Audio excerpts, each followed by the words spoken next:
I'm Dave, and I'm either incredibly stupid or brilliant. I'll need you to answer that one. Regular viewer David K just sent me a link to a YouTube channel about an EV driver who uses his EV for taxi work, and he's struggling to get the cheap charging rates. All good so far. He states that 50p per kilowatt hour is the break-even point at which he would switch back to diesel. I can see that fine. That's no problem. Now, I haven't seen the video and I don't intend to. Their circumstances might be significantly better or dramatically worse than average, and I try to make my videos for all, not just a specific few. The email raises an interesting general point. How do you manage with an EV as a taxi driver, and where can you find cheap charging if you need to charge during the day?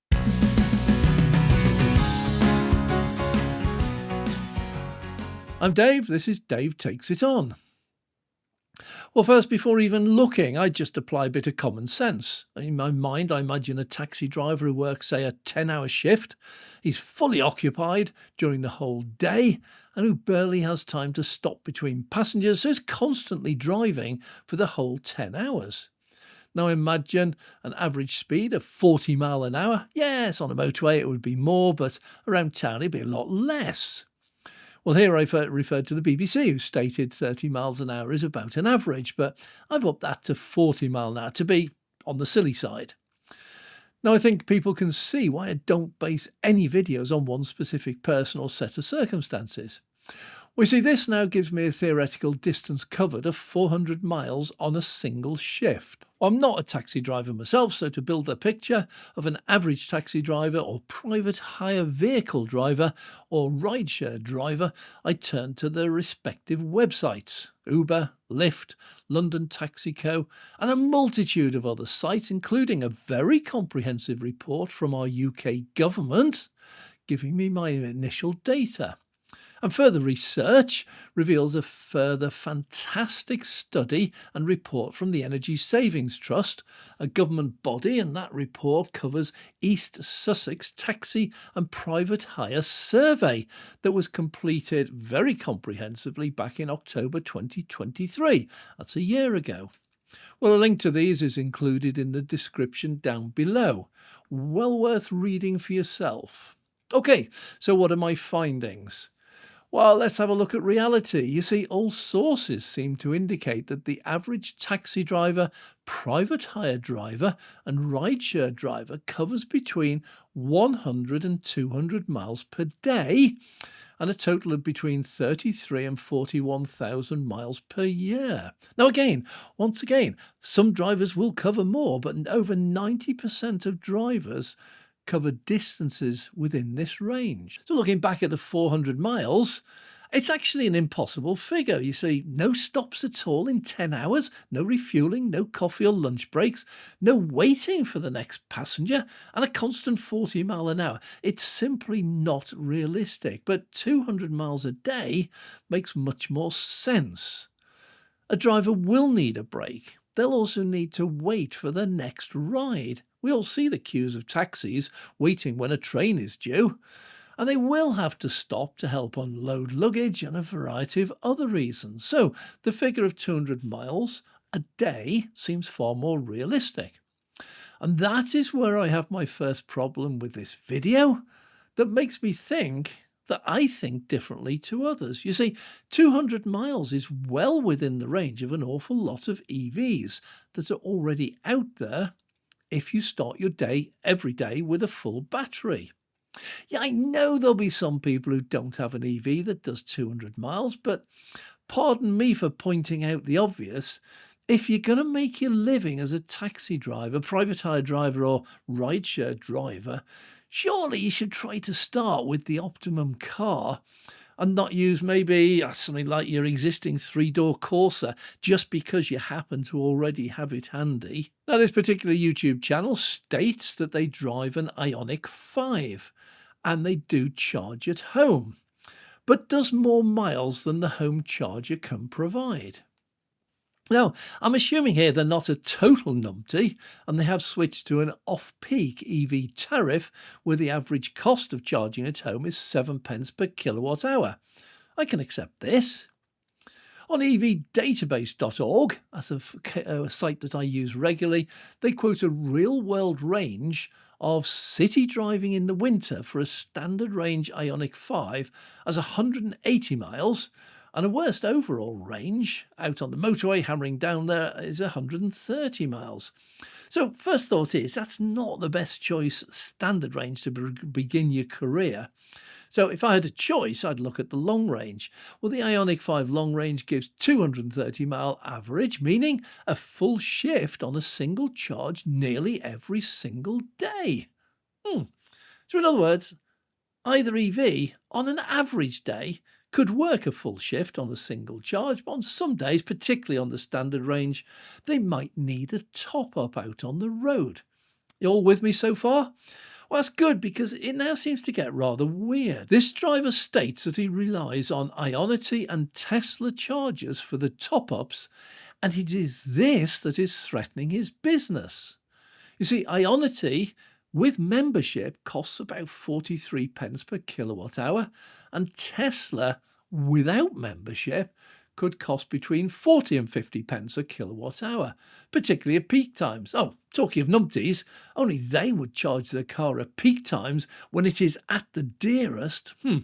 Anyway, but can anyone else spot why he's using these in the first place? Yeah, spot on. You see, if they start each day with a full battery, most days they will not need any public charging at all.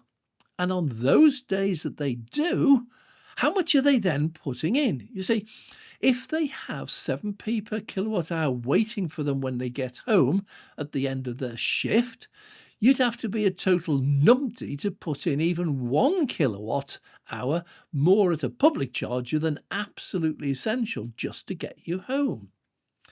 Aha, you bright ones might claim. If they work late and catch the last people leaving the pubs and nightclubs, they will miss some of the off-peak rate by the time they get home. On some nights they might miss it altogether. So they can't top up cheap. Once again, do you spot the idiotic flaw in this idea? I have Octopus. It's Octopus Energy, but E.ON and EDF and British Gas are all similar rate. They all about the same price. I pay 7p off-peak between 11:30 p.m. and 5:30 a.m., period of about 6 hours. And the rest of the time I pay peak rates, which are currently 26.48 pence per kilowatt hour. Now, surely you've spotted it by now. This driver searches around for public charging below 45 or 50 pence per kilowatt hour when they could charge at home for 7 pence off peak and 26.48 pence peak kilowatt hour per kilowatt hour on most days. Do people really never think a problem through? If I was a taxi driver and I got in at 4 a.m. and I go to bed, now assuming I'm not likely to get up for many hours, I do need my beauty sleep, and that the battery is totally flat, I can always charge my car back up to full at home. A standard range Ioniq 5 has a 54 kilowatt hour battery, and the long range has 74 kilowatt hours. My home charger is a 7 kilowatt charger, so the standard range takes no more than 8 hours, and the long range takes no more than 11 hours. So allowing 7 hours for my beauty sleep and a couple of hours for social interaction, eating, sleeping, showering, talking to others, etc., then either of these cars can fully charge from 0% to 100% easily between shifts. In reality, many days they will not arrive home totally flat. On a day when they arrive back having covered only 100 miles, it will take a far shorter time. They can start every single day with a full battery. What about the off-peak rate? Glad you asked. Charge up at home as much off-peak as you can and just charge the rest up to 100% at the peak rate of 26.48 pence. I'm going to call that 27p. That is a far cheaper rate than anything you are ever likely to find out on the road at a public charger. Okay, let's go back to the public charging. Yeah, suppose you get a longer distance passenger right at the end of your shift wants to go to the airport. Quoting from the East Sussex report, long distance to them is going out to one of the airports. Well, adding even an extra 50 miles at a public charger to get you home, and paying even the worst rate I can find at 80 pence per kilowatt hour, it takes around 15 minutes. It will add about 12 kilowatt hours. At 80 pence a kilowatt hour, that's £9.60, and that's an absolutely horrendous rate. However, let's tot this up using worst case scenario and the standard range battery. Okay, we're going to say 8 hours home charging in total. Only 3 of these are off peak because I get back so late.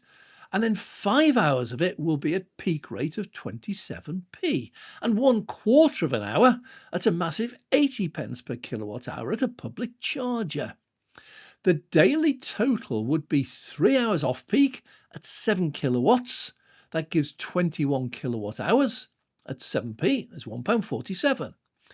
I need another 5 hours at 7 kilowatts. That's 35 kilowatt hours at 27p. That's £9.45. And I need 12 kilowatt hours at the horrendous 80 pence. That's £9.60. So my total for the day is £20.52 for a total of 66 kilowatt hours. Now, in real life, for a day when you don't need to top up at a public charger at all, you spend no more than £12.53 for 54 kilowatt hours, and that works out at 23 pence. On a day where you need to top up at a public charger, you charge 66 kilowatt hours for £20.52, or around 31 pence per kilowatt hour. Both of those are round about half the price of diesel.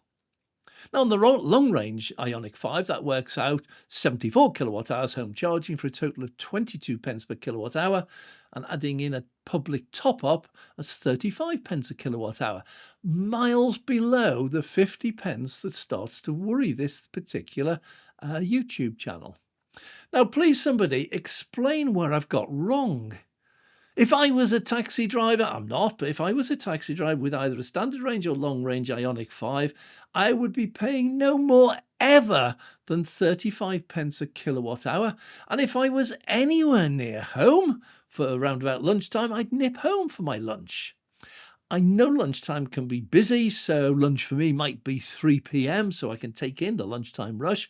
But I would take an hour for lunch and top up at the 27 pence per kilowatt hour while I was there, if necessary, avoiding the need to buy at 80 pence per kilowatt hour rate altogether. Nowhere near the break-even point of 50 pence per kilowatt hour when I would be forced to get a diesel. Now, looking at the report, I see that 70% of drivers cover less than 200 miles on a shift, and only 15% need more than the range of a long-range Ioniq 5. For them, the top-up would be essential. Looking at charging required during the shifts, I said this is a really comprehensive report. 53% stated they do not need to charge at all during a shift, and a stated 38% do. But looking at the details, that's misleading, and I would challenge this. If you're a serious taxi driver and this is to be your full-time profession, I would certainly make sure I had the right tools for the job. And I'm afraid a Nissan Leaf with only 100-mile range, in my opinion, is not a suitable tool for the job if you are expected to do numerous long-distance journeys. Most long-range EVs today easily cover more than 200 miles, and many are well above the 250 miles. EV database that East Sussex report quotes has many models in it, even really budget ones like the Fiat Grand Panda. That's £22,000, got a range of 160 miles. Mid-range Kona, Kona E, Citroen C4E and Vauxhall Mokka, they're all near 180 miles, while the Volvo X40, MG ZS, Jaguar I-Pace, they're all well over 200 miles stated range. Well, looking at the report, also notice the vast majority of taxi drivers can and do charge at home. Well, looking at the report showing the advantages of an EV for taxi or private hire, I wonder what people do with their brains when they're thinking of an EV for a taxi. The advantages that they actually quote show considerable savings, extended age limit, no ULEZ or road tax at present, much easier to drive, quieter and cleaner, and the customers are more comfortable.